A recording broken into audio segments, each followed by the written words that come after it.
Fala galera, Brian Souza na área. Continuando aqui, o nosso estudo de conhecimentos bancários, a gente vai falar hoje sobre o Sistema de Pagamento Brasileiro, o SPB, tá? É uma aula muito tranquila e são conceitos muito básicos e que cai muito em prova, principalmente interligado com outros assuntos, tá? Mas é uma aula bem tranquila. Vem comigo, que a gente vai entender isso de uma vez por todas, tá? Vamos pensar aqui uma situação prática, tá? Vamos imaginar aqui que o meu amigo João, tá? Meu amigo João, ele está me devendo R$ 500.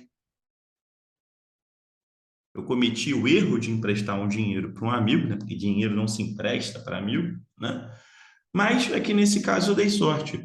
O João, emprestei esse dinheiro, ele me pagou, ele me devolveu esses R$ 500.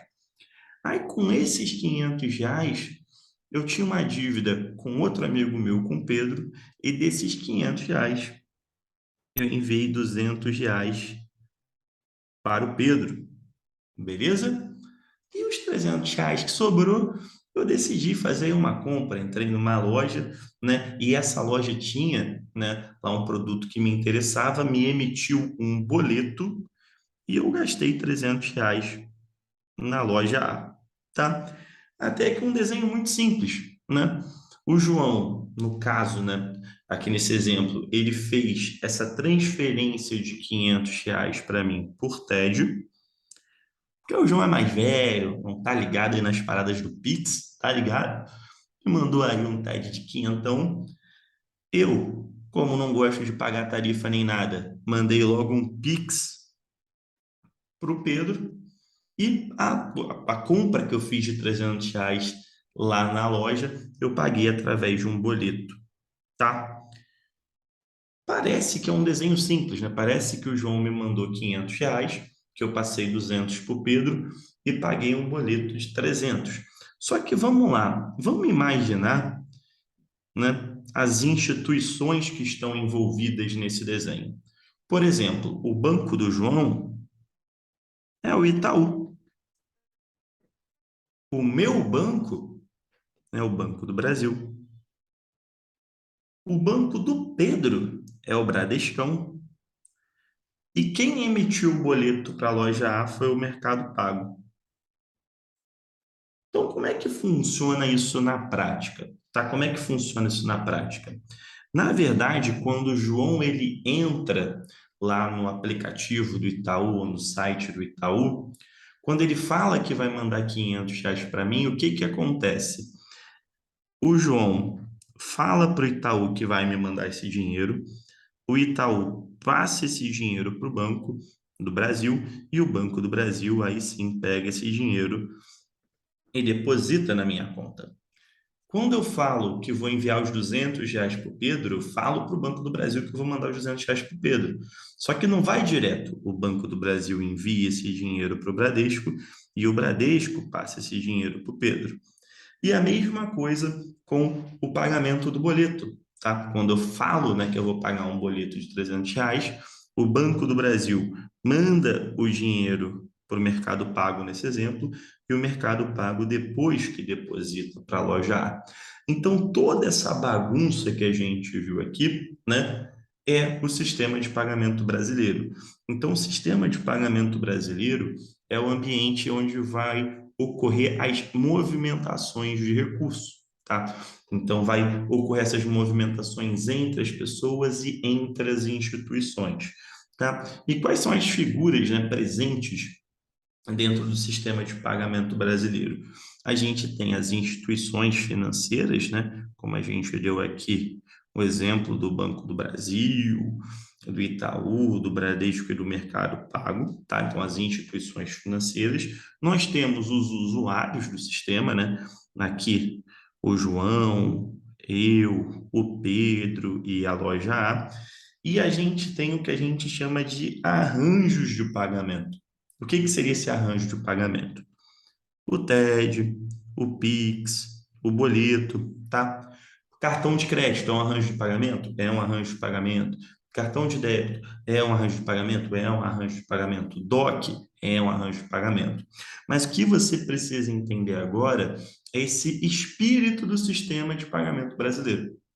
Ele existe para permitir essas movimentações financeiras, sejam elas transferências, pagamentos ou, quiçá, uma compra a crédito, uma compra a débito, tá? Saindo, tá, dessa informação mais ampla para você entender de fato o que é o sistema de pagamento brasileiro, vamos ver como isso pode aparecer na tua prova, né? A tua prova, tá, de concurso bancário principalmente, ela gosta dos conceitos puros, tá? Então vamos lá. Dentro de conceito puro, o sistema de pagamento brasileiro, ele compreende as entidades, tá? Os sistemas e os procedimentos relacionados com o processamento e a liquidação de operações de transferências de fundos, tá? Que é exatamente ali a transferência de dinheiro, inclusive operações com moeda estrangeira, tá? Com ativos financeiros, com valores mobiliários, tá? E as entidades operadoras desse sistema se chamam infraestruturas do mercado financeiro, também conhecido como IMF. Isso é importante, a gente vai ver quais são as principais infraestruturas, tá? Além dessas infraestruturas, os arranjos de pagamentos, como a gente falou, né, TED, DOC, PIX, tudo mais, e as instituições também integram o sistema.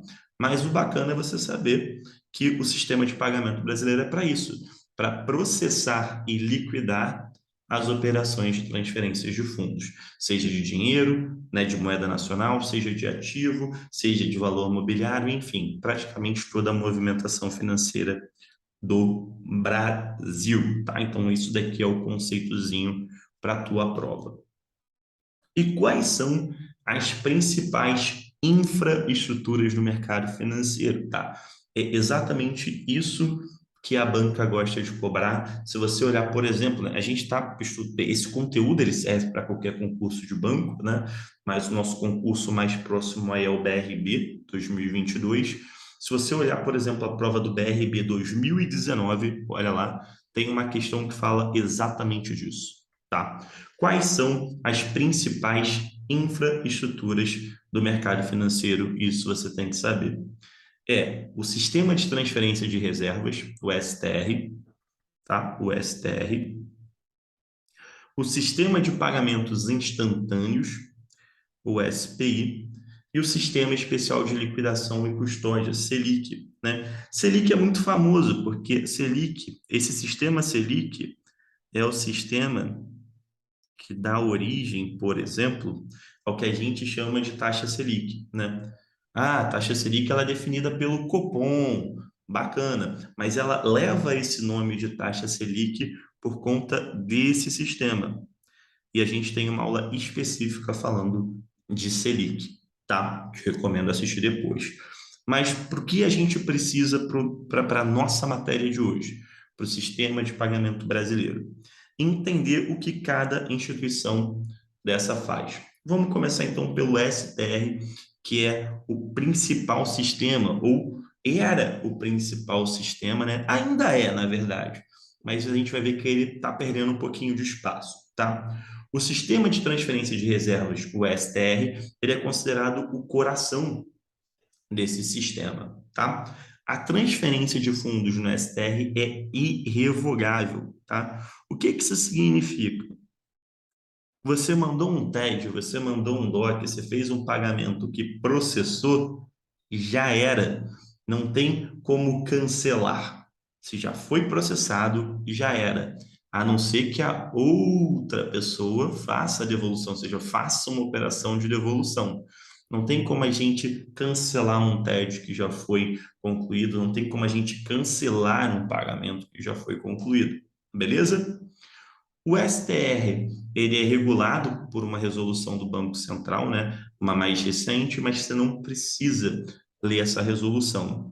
O que você precisa entender é que o STR ele trabalha com o conceito de liquidação bruta em tempo real, LBTR, tá? E cara, na moral, eu não gosto muito que vocês decorem nada, tá? Mas é muito importante você entender essa siglazinha, porque eu já vi caindo em prova essa sigla de LBTR, tá?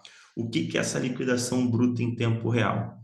Todas as transações serão liquidadas pelo seu valor bruto em tempo real. O que que significa? Lembra lá que o João me devia 500 pila?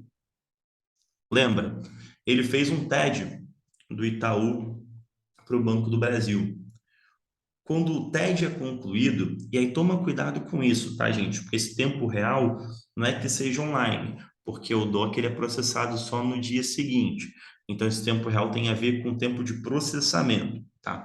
Então, quando chega no tempo de processamento, ou seja, lá no TED, que é uns 5, 10, 15 minutinhos, na hora que o dinheiro vai para a conta da outra pessoa, o dinheiro tem que sair do Itaú e ir para o Banco do Brasil, no nosso exemplo. E qual é o valor que o Itaú tem que mandar para o Banco do Brasil? Os R$ 500. Brian, isso é óbvio. Sim, parece que é muito óbvio, mas antigamente não era assim. Antigamente essas movimentações eram feitas praticamente todas no final do dia e pelo valor líquido era uma zona, tá? Hoje funciona desse jeito. Se eu mandei 500 pila, o Itaú vai ter que transferir as 500 pila para o Banco do Brasil e vai ter que ser o valor total da movimentação. O que que isso significa? Significa que dentro agora do STR, cada transação é liquidada individualmente. Então, o sistema ele processa transação por transação. Parece óbvio, é o que realmente faz mais sentido, mas houve um tempo que não foi assim. Tá? Então, isso pode aparecer na tua prova. Saindo do STR, a gente vai para o SPI, que é o Sistema de Pagamento Instantâneo, tá? Que ele foi um sistema criado, vamos aqui, ó, em novembro de 2020, para quê? Para permitir pagamento instantâneo. Pagamento instantâneo lembra o quê? Pagamento instantâneo lembra o quê? Lembra o Pix, não lembra? Então, o SPI ele foi o sistema, a infraestrutura do mercado financeiro criada pelo Banco Central em 2020 para permitir o nascimento do Pix. Por isso que eu falei que o STR vem perdendo um pouquinho de espaço, porque conforme o Pix vai sendo mais utilizado, né? E o Pix hoje em dia você pode utilizar para fazer transferência, para fazer pagamentos e tudo mais, a tendência é que o SPI vai ganhando cada vez mais corpo e se tornando um sistema mais dominante do que o STR, beleza? E o SPI, ele também funciona com a lógica da liquidação bruta em tempo real, ou seja, liquidando uma transação por cada vez, e as operações também são de caráter irrevogáveis. Uma vez que o Pix foi, não tem como você cancelar, a não ser que a outra pessoa devolva e tudo mais, ou que você abra lá uma ocorrência de fraude, né? Mas, em regras gerais, uma vez que o Pix foi, já era, tá? E, por fim, né, o nosso sistema Selic, que é o Sistema Especial de Liquidação e Custódia, que ele é o sistema responsável por liquidar as transações com os títulos do Tesouro Nacional. Beleza? Selic, tá? Para o nosso universo de sistema de pagamento brasileiro, é isso que você precisa entender, tá? Que ele está ali, ele é responsável por liquidar as operações do Tesouro Nacional. Só que para o nosso universo de concurso bancário, a gente precisa entender muito mais coisa de Selic. Então, eu tenho uma aula explicando o que que é o Sistema Especial de Liquidação e Custódia, né, o Sistema Selic, explicando o que que é a taxa Selic também, tá? Então, assista essa aula, tá aqui na playlist, porque vai ser importante para a tua aprovação. Mas se você está ouvindo do Sistema Especial de Liquidação de Custódia pela primeira vez, o que você precisa entender é a posição dele dentro do sistema de pagamento brasileiro. Beleza? E, gente, aquelas dicasinhas de prova, aqui coisas básicas, né? Você precisa dominar bem o conceito do sistema de pagamento brasileiro, né? Aquele primeiro slide que a gente viu, né? Como que ele funciona de modo grosseiro mesmo, tá? Mas principalmente entender as funções básicas das infraestruturas do mercado financeiro. Isso daqui tu tem que dominar, porque é isso que cai mais na prova e é aí que você vai marcar o X de forma correta e vai aí dar mais um passo para a tua aprovação. Beleza? Então é isso, gente. É um assunto bem tranquilo, né? Como eu prometi, bem fácil, mas de toda forma, se ficar alguma dúvida, coloque aqui nos comentários que vai ser um prazer responder. Um forte abraço, bons estudos e até a nossa próxima aula.